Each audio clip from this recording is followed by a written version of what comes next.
Khamenei ಸತ್ರು ಕೂಡ ಇದೀಗ ಈ ಒಂದು ವಾರ್ ಮುಂದುವರಿತಾ ಹೋಗ್ತಾ ಇದೆ. ಇತ್ತ ದುಬೈ ಏರ್ಪೋರ್ಟ್ನಲ್ಲೂ ಕೂಡ ಭಾರೀ ಸ್ಫೋಟವಾಗಿರುವ ಬಗ್ಗೆ ಮಾಹಿತಿಗಳು ಕೂಡ ಲಭ್ಯವಾಗ್ತಾ ಇದೆ. ಇನ್ನು ಇದೇ ವಿಚಾರಕ್ಕೆ ಸಂಬಂಧಪಟ್ಟಂತೆ ಮಾತನಾಡಲಿಕ್ಕೆ Renuka Prasad, Dubai tour organiser, ನಮ್ಮ ಜೊತೆ ದೂರವಾಣಿ ಸಂಪರ್ಕದಲ್ಲಿದ್ದಾರೆ. ಅವರನ್ನೇ ಮಾತನಾಡಿಸೋಣ. ಸರ್ ನಮಸ್ತೆ.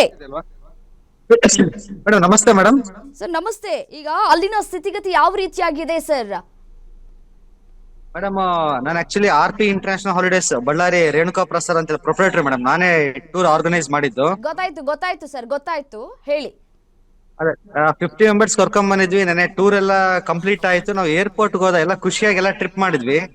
ನಾವು ಏರ್ಪೋರ್ಟ್ ಹೋದ್ರೆ ಬಿಫೋರ್ ಒಂದು 500 ಮೀಟರ್ಸ್ ಬಿಫೋರ್ ಅವರು ಏರ್ಪೋರ್ಟ್ ಅಲೋ ಮಾಡ್ತಾ ಇಲ್ಲ ಮೇಡಮ್ ಅಲ್ಲಿ. ಓಕೆ.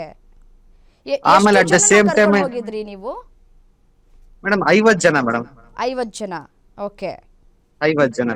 ಈಗ ಎಲ್ಲೂ ಆಮೇಲೆ ಮೇಡಮ್ ನಾವೊಂದು ಒಳ್ಳೆ 3 ಸ್ಟಾರ್ to 4 ಸ್ಟಾರ್ ಪ್ರಾಪರ್ಟಿಯಲ್ಲಿ ನಾನಲ್ಲಿ ಫುಡ್ ಅಕಾಮಿಡೇಷನ್ ಎಲ್ಲ ನಾನು ಅರೇಂಜ್ಮೆಂಟ್ ಮಾಡಿದ್ದೀನಿ. ಬಿಕಾಸ್ ದುಬೈಲ್ ಒಳ್ಳೆ ಕಾಂಟ್ಯಾಕ್ಟ್ಸ್ ಇದೆ ನನಗೆ. ಹಂಗಾಗ್ಬಿಟ್ಟು ಒಳ್ಳೆ ಸ್ಟಾರ್ ಹೋಟೆಲ್, ಬಫೆಟ್ ಫುಡ್, ಆಮೇಲೆ ಕಡಿಮೆ ಬಜೆಟ್ ಅಲ್ಲೇ ಮಾಡಿದೀನಿ ಮೇಡಮ್. ಕೇವಲ 3,000 ರಿಂದ 4,000 ರೂಪಾಯಿ ಒಬ್ರಿಗೆ ಬರುತ್ತೆ ಅಷ್ಟೇ. ಅದ್ರಲ್ಲೇ ಅವರಿಗೆ ಫುಡ್, ಸ್ಟಾರ್ ಹೋಟೆಲ್ ಎಲ್ಲ ಲಕ್ಸುರಿ ಅರೇಂಜ್ಮೆಂಟ್ ಮಾಡಿದೀನಿ ಮೇಡಮ್. ಬೇರೆ ಟ್ರಾವೆಲರ್ಸ್ ಕೆಲವರೆಲ್ಲ ಅದು ಇರ್ಲಿ, ಪರವಾಗಿಲ್ಲ, ಆಯ್ತು. ಅದು ನೀವೆಲ್ಲ ವ್ಯವಸ್ಥೆಗಳನ್ನ ಮಾಡ್ಕೊಳ್ತಾ ಇದ್ದೀರಿ, ಯಾವುದೇ ಸಮಸ್ಯೆಗಳಾಗದೇ ಇರೋ ಹಾಗೆ ನೀವು ಬಂದಿರುವಂತಹ ಪ್ರಯಾಣಿಕರನ್ನ ಕೇರ್ ಮಾಡ್ತಾ ಇದ್ದೀರಿ. ಸರಿ, ಈಗ ದುಬೈ ಏರ್ಪೋರ್ಟ್ ನೀವು ತಲುಪೋದಕ್ಕೆ ಅವಕಾಶ ಕೊಡ್ತಾ ಇದ್ದಾರಾ ಇಲ್ವಾ? ಅಲ್ಲಿ ಮತ್ತೆ ಮಿಸೈಲ್ ದಾಳಿ ಯಾವ ರೀತಿಯಾಗಿ ಆಗ್ತಾ ಇದೆ ಅಂತ? ಮೇಡಮ್ ಇಲ್ಲಿ ಬಂದ್ಬಿಟ್ಟು ಯಾರಿಗೂ ಏರ್ಪೋರ್ಟಿಗೆ ಬರಬೇಡಿ ಅಂತಾನೆ ಹೇಳಿದ್ದಾರೆ ಒಂದು. ಆಮೇಲೆ ಆನ್ಲೈನ್ ಅಲ್ಲಿ ಎಷ್ಟು ಗಂಟೆ ಫ್ಲೈಟ್ ಇದೆ ಅಂತಾನು ಕೊಡ್ತಾ ಇಲ್ಲ. ನಾವು ಎಂಬಾಸಿಗೆಲ್ಲ ಕಾಂಟ್ಯಾಕ್ಟ್ ಮಾಡ್ತಾ ಇದೀವಿ. ಆಮೇಲೆ ಕೆಲವು ಕಡೆ ಎಲ್ಲ ನಮ್ ನೇಮ್ ಲಿಸ್ಟ್ಸ್ ಎಲ್ಲ ನಮ್ಮ ಬಳ್ಳಾರಿಗೆ ಎಲ್ಲ ಕಡೆನೂ ನೇಮ್ ಲಿಸ್ಟ್ ಡೀಟೇಲ್ಸ್ ಎಲ್ಲ ಕಳಿಸಿದೀವಿ ಮೇಡಮ್ ನಾವು. ಬಟ್ ಒನ್ಸ್ ಫ್ಲೈಟ್ ಆಪರೇಟಿಂಗ್ ಆಯ್ತಂದ್ರೆ ಏರ್ ಅರೇಬಿಯಾ ಫ್ಲೈಟ್ ಮೇಡಮ್ ನಾವು ಬುಕ್ ಮಾಡಿರೋದು. ಏರ್ ಅರೇಬಿಯಾ ಫ್ಲೈಟ್ ಅದನ್ನ ಆನ್ಲೈನ್ ಅಲ್ಲಿ ಸ್ಟೇಟಸ್ ಬಂದಿಲ್ಲ. ಯಾವಾಗ ನಾವು ಕೇಳ್ತಾ ಇದೀವಿ ಏರ್ಲೈನ್ಸ್ ಅವ್ರಿಗೂ ಯಾವಾಗ ಸ್ಟಾರ್ಟ್ ಆಗತ್ತೆ ಅಂತೇಳಿ, ನಾವು ವಿಲ್ ರಿಪ್ಲೈ ಶಾರ್ಟ್ಲಿ ಅಂತ ಹೇಳಿದಾರೆ ಅವರು.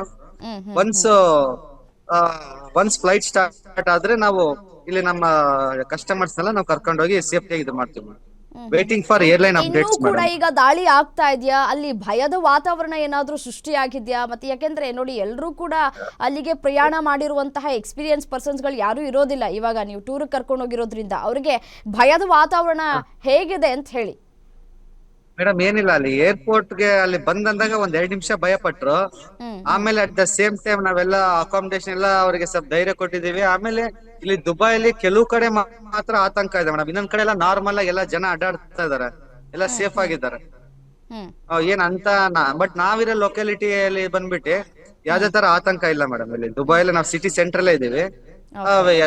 ಏನಂದ್ರೆ ನಾವು ಏರ್ಲೈನ್ಸ್ ಸ್ಟಾರ್ಟ್ ಆದ್ರೆ ಜನಕ್ಕೆ ಸ್ವಲ್ಪ ಫ್ರೀ ಮೈಂಡ್ ಆಗತ್ತೆ ಮೇಡಮ್. ಅಲ್ಲಿವರೆಗೂ ಈ ನ್ಯೂಸ್ ಚಾನಲ್ ಎಲ್ಲ ನೋಡ್ತಾ ಇರ್ತಾರಲ್ಲ, ಸ್ವಲ್ಪ ಭಯ ಆತಂಕ ಇರುತ್ತೆ ಮೇಡಮ್. ಅಲ್ಲಿ ಈಗ ನಾವು ಬಳ್ಳಾರಿ ಜಗಳೂರ್ 50 ಜನ ಏನ್ ಬಂದಿದೀವಲ್ವಾ, ಎಲ್ಲರೂ ಸೇಫ್ ಅಂಡ್ ಸೆಕ್ಯೂರ್ ಆಗಿದೀವಿ ಮೇಡಮ್ ಎಲ್ಲ ಟೋಟಲಿ. ಈ ದಾಳಿ ಆಗತ್ತೆ ಅಂತ ಹೇಳಿ ಮುಂದೆನೆ ಮೆಸೇಜ್ ಕೂಡ ಹೋಗಿದೆ ಸ್ಥಳೀಯರಿಗೆ. ಈಗ ಸ್ಥಳೀಯರು ಏನ್ ಹೇಳ್ತಾ ಇದ್ದಾರೆ ಅಂತ ಹೇಳಿ ಮೇಡಮ್? ಈಗ ಈ ದಾಳಿ ಆಗುತ್ತೆ ಅಂತ ಹೇಳಿ ಒಂದಷ್ಟು ಮೆಸೇಜ್ಗಳನ್ನ ಕೂಡ ಕಳಿಸುವಂತಹ ಕೆಲಸಗಳಾಗಿದೆ. ಅಲ್ಲಿನ ಸ್ಥಳೀಯರು ಏನ್ ಹೇಳ್ತಾ ಇದ್ದಾರೆ ಅಂತ ಹೇಳಿ ಮೇಡಮ್? ಇಲ್ಲಿ ಆಕ್ಚುಲಿ ಏನಂದ್ರೆ ನೆನ್ನೆ ಸಂಪರ್ಕ ಸಾಧ್ಯವಾಗ್ತಾ ಇಲ್ಲ. ಧನ್ಯವಾದಗಳು ಗ್ಯಾರಂಟಿ ನ್ಯೂಸ್ ಜೊತೆ ಮಾತನಾಡಿದಕ್ಕಾಗಿ. ಮತ್ತೆ ಅಲ್ಲಿನ ಪರಿಸ್ಥಿತಿ ಯಾವ ರೀತಿಯಾಗಿ ಇದೆ, ಮತ್ತೆ ಇನ್ನು ಏರ್ಪೋರ್ಟ್ಗೆ ಹೋಗೋದಕ್ಕೂ ಕೂಡ ಅವಕಾಶವನ್ನ ಕಲ್ಪಿಸ್ಕೊಡ್ತಾ ಇಲ್ಲ ಅಂತ ಹೇಳಿ ರೇಣುಕಾ ಪ್ರಸಾದ್ ಅವರು ಕೂಡ ಮಾಹಿತಿಯನ್ನು ಹಂಚ್ಕೊಳ್ತಾ ಇದ್ರು. ಮತ್ತು ಇಲ್ಲಿ ಕೆಲವು ಭಾಗದಲ್ಲಿ ಭಯದ ವಾತಾವರಣವಿದೆ, ಕೆಲವು ಭಾಗದಲ್ಲಿ ಎಲ್ಲರೂ ಕೂಡ ಸಾಮಾನ್ಯವಾಗಿ ಓಡಾಟವನ್ನು ಮಾಡ್ತಾ ಇದ್ದಾರೆ. ಅಂತಹ ಸಮಸ್ಯೆಗಳು ಏನೂ ಆಗ್ತಾ ಇಲ್ಲ ಅಂತ ಹೇಳ್ತಾ ಇದ್ದಾರೆ. ಮತ್ತು ದಾಳಿಗಳು ಕೂಡ ಸದ್ಯಕ್ಕೆ ಈಗ ಆಗ್ತಾ ಇದೆ, ನಮಗೆ ಅಲ್ಲಲ್ಲಿ ಕೇಳೋದಕ್ಕೆ ಸಿಗ್ತಾ ಇದೆ ಅನ್ನುವಂತಹ ಮಾಹಿತಿಯನ್ನು ಕೂಡ ಹಂಚ್ಕೊಳ್ತಾ ಇದ್ರು. ಇರಾನ್ ದೇಶದಾದ್ಯಂತ ಸದ್ಯ ಅಲ್ಲೋಲ ಕಲ್ಲೋಲದ ಪರಿಸ್ಥಿತಿ ನಿರ್ಮಾಣವಾಗಿದೆ. ಈ ಹಿನ್ನೆಲೆಯಲ್ಲಿ ಕೆಲವೊಂದು ವಿಮಾನ ಹಾರಾಟಗಳನ್ನು ಕೂಡ ಈಗಾಗಲೇ ಸ್ಥಗಿತ ಮಾಡಲಾಗಿದೆ ಅನ್ನುವಂತಹ ಮಾಹಿತಿಗಳು ಕೂಡ ಲಭ್ಯವಾಗ್ತಾ ಇದೆ.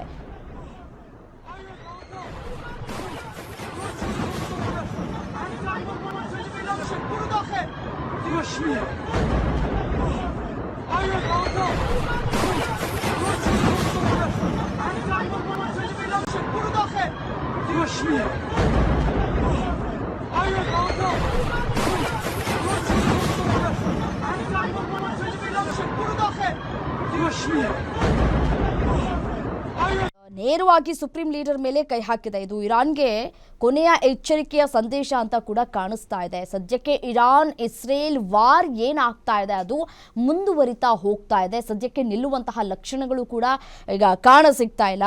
ಈ ಹತ್ಯೆಯ ನಂತರ ನಾವು ಗಮನಿಸ್ತಾ ಇದ್ದೀವಿ 40 ದಿನದ ಶೋಕಾಚರಣೆಯನ್ನು ಆಚರಣೆ ಮಾಡೋದಕ್ಕೆ ಅಂತ ಹೇಳಿ ಈಗಾಗಲೇ ಎಲ್ಲ ರೀತಿಯಾದಂತಹ ಸಿದ್ಧತೆಗಳು ಒಂದು ಕಡೆ ಆಗ್ತಾ ಇದ್ರೆ, ಮತ್ತೊಂದು ಕಡೆ ಇರಾನ್ ಇಸ್ರೇಲ್ ವಾರ್ ಮುಂದುವರಿಯುವಂತಹ ಸಾಧ್ಯತೆಗಳು ಕೂಡ ದಟ್ಟವಾಗ್ತಾ ಇದೆ. ಅಲ್ಲಲ್ಲಿ ದಾಳಿ ಆಗ್ತಾ ಇದೆ, ಬಾಂಬ್ಗಳು ಕೂಡ ಸಿಡಿದು ಬೀಳ್ತಾ ಇದೆ. ನೋಡಿ, ಜನ ಯಾವ ರೀತಿಯಾಗಿ ಓಡ್ ಬರ್ತಾ ಇದ್ದಾರೆ, ತಮ್ಮ ಪ್ರಾಣವನ್ನ ಕೂಡ ಉಳಿಸ್ಕೊಳ್ಳುವಂತಹ ಕೆಲಸಕ್ಕೆ ಮುಂದಾಗ್ತಾ ಇದ್ದಾರೆ. ಇವರು ಯುದ್ಧ ಮಾಡ್ತಾ ಇದ್ದಾರೆ, ಬಟ್ ಆದ್ರೆ ಸಮಸ್ಯೆ ಆಗೋದು ಯಾರಿಗೆ?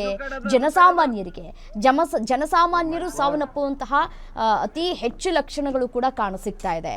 ಈಗ ಮನೆ ಒಳಗಡೆ ಉಳ್ಕೊಡಿ ಅಂತ ಹೇಳಿದ್ರೆ ಅಲ್ಲೂ ಕೂಡ ಬಾಂಬ್ ದಾಳಿ ಆಗ್ತಾ ಇದೆ. ಎಲ್ಲಿ ಹೋಗಬೇಕು, ಎಲ್ಲಿ ಬರಬೇಕು ಅನ್ನೋದು ಕೂಡ ಜನರಿಗೆ ಒಂದಷ್ಟು ಆತಂಕಗಳು ಕೂಡ ಹೆಚ್ಚಾಗ್ತಾ ಇದೆ. ಕೆಲವೊಂದು ಭಾಗಗಳಲ್ಲಿ ಮಾತ್ರ ಆತಂಕದ ವಾತಾವರಣ ಇಲ್ಲಿ ಸೃಷ್ಟಿಯಾಗ್ತಾ ಇರೋದು. ಮತ್ತೆ ಅಲ್ಲಿನ ಜನ ಏನ್ ಹೇಳ್ತಾ ಇದ್ದಾರೆ, ಮತ್ತೆ ನಮ್ಮ ಭಾರತದವರು ಅಲ್ಲೂ ಕೂಡ ಏನು ಉಳ್ಕೊಂಡಿದ್ದಾರಲ್ಲ, ಕೆಲವರು ಹೇಳ್ತಾ ಇರುವಂತಹ ಮಾಹಿತಿಯ ಪ್ರಕಾರ ನಾವು ನೋಡ್ತಾ ಹೋಗೋದಾದ್ರೆ ಈ ದಾಳಿ ಮುಂಚೆಯೇ ಆಗತ್ತೆ ಅನ್ನುವಂತಹ ಮೆಸೇಜ್ಗಳನ್ನು ಈಗಾಗಲೇ ಪಾಸ್ ಮಾಡಲಾಗಿತ್ತು. ಅದೇ ರೀತಿಯಾಗಿ ದಾಳಿ ಆಗ್ತಾ ಇದೆ.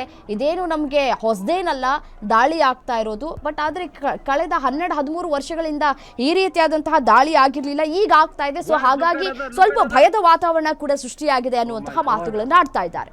ನಿಮ್ಮೂರಿನಿಂದ ವಿಶ್ವ ಮಟ್ಟದವರೆಗೆ ರಾಜಕೀಯ, ಸಿನಿಮಾ, ಸ್ಪೋರ್ಟ್ಸ್ ಯಾವ ಸುದ್ದಿಯೂ ಮಿಸ್ ಆಗಲ್ಲ. ಬರೀ ಸುದ್ದಿಯಷ್ಟೇ ಅಲ್ಲ, ಜೊತೆಯಲ್ಲೇ ಇರುತ್ತೆ ವಿಶ್ಲೇಷಣೆ.